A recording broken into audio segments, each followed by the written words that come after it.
Don't behave like this, okay?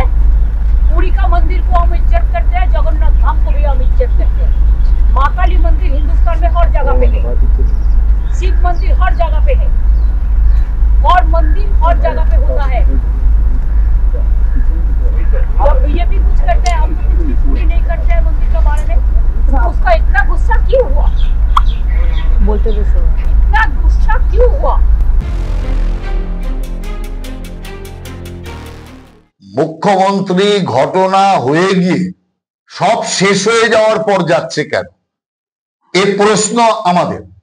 যেখানে রাজ্যপাল ঘুরে এলো, দিল্লি থেকে মহিলা কমিশন, হিউম্যান রাইট কমিশন, তারা ঘুরে চলে গেল, সবকিছু শেষ হয়ে গেছে, এখন মুখ্যমন্ত্রী যাচ্ছেন কেন? যাতে ক্ষোভটা শান্ত হয়। মুখ্যমন্ত্রীর এই যে সফর শুধুমাত্র লোক দেখানো। ডাউনলোড করুন এই সময় অ্যাপ iOS ও অ্যান্ড্রয়েডের জন্য।